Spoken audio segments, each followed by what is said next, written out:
खबर यह भी कि टेरर फंडिंग को लेकर पीएफआई लिंक की जो जांच लगातार हो रही है उसमें महाराष्ट्र एटीएस भी शामिल है। महाराष्ट्र में एंटी टेररिस्ट स्क्वाड के सूत्रों के हवाले से बड़ी खबर यह कि पीएफआई एक बड़ी खतरनाक साजिश को अंजाम देने वाला था। नागपुर में आरएसएस यानी राष्ट्रीय स्वयंसेवक संघ का जो हेडक्वार्टर है वो पीएफआई के सदस्यों के निशाने पर था।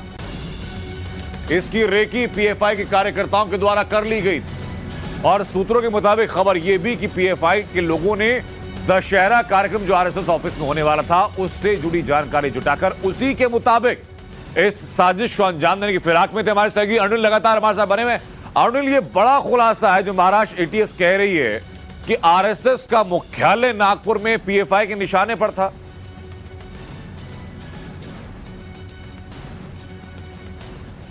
वापस कोशिश करेंगे अनिल के साथ जुड़ने की। पहले आप 3 तस्वीरें देखिए जरा, और इनके साथ साथ आपको मैं 2-3 बहुत महत्वपूर्ण चीजें बताता हूं। और महत्वपूर्ण चीजें ये कि टाइम्स नवभारत ने आपके सामने खुलासा किया कि पीएफआई जो कि कथित तौर पर एक आतंकी संगठन है, देश के अलग अलग हिस्सों में हुई सांप्रदायिक हिंसाओं में, सामुदायिक हिंसाओं में पीएफआई का डायरेक्ट और इनडायरेक्ट तौर पर नाम सामने आया है।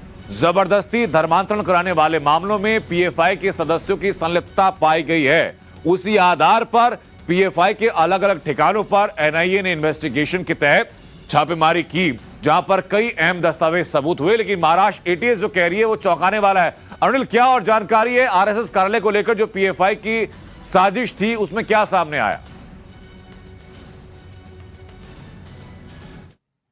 महाराष्ट्र की एटीएस ने भी एनआईए के साथ पीएफआई के कुछ नेताओं को पकड़ा था, उनको अरेस्ट किया था। उनसे बातचीत करने के बाद, उनसे इंटरोगेशन उनका करने के बाद ये सामने आया है कि आरएसएस माफ कीजिएगा, महाराष्ट्र एटीएस के ऑफिसर्स को ये पता चला है कि पीएफआई के जो आला अधिकारी है, जो उनके हाईकमांड है, वो ये कोशिश कर रहे थे कि आरएसएस की उन्होंने रेकी की थी और आरएसएस के जो नेता भी उनके रडार पर थे। आरएसएस के नेता थे, आरएसएस के जो बाकी ऑर्गेनाइजेशंस होते जैसे बजरंग दल है, वीएचपी है, उसके नेता भी पीएफआई के रडार पर थे। बीजेपी के जो नेता आरएसएस से जो जुड़े हुए हैं वो भी पीएफआई के रडार पर थे। और आरएसएस का जो दशहरा पे जो एक फेस्टिवल होता है, जो सेलिब्रेशन होता है, उसकी भी जानकारी पीएफआई ने रखी हुई थी। तो इसको भी महाराष्ट्र होम मिनिस्ट्री काफी गौर से। लेकिन मुझे ये भी बताइए कि जो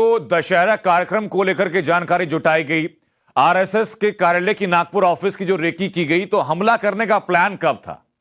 क्या दशहरे के दिन था?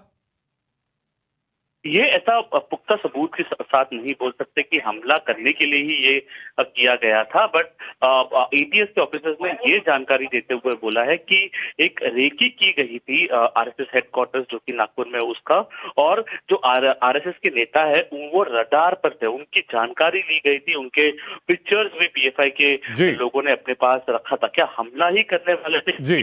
इस तरीके का सेम मॉड्यूल हमने केरला में भी देखा है, हमने तमिलनाडु में भी देखा है, कर्नाटका में भी देखा है। इस तरीके से आरएसएस के जो लीडर्स है वो पीएफआई के लोगों के रडार पर। बहुत शुक्रिया अनिल, आपका हम तक जुड़ने के लिए, पूरी जानकारी देने के लिए।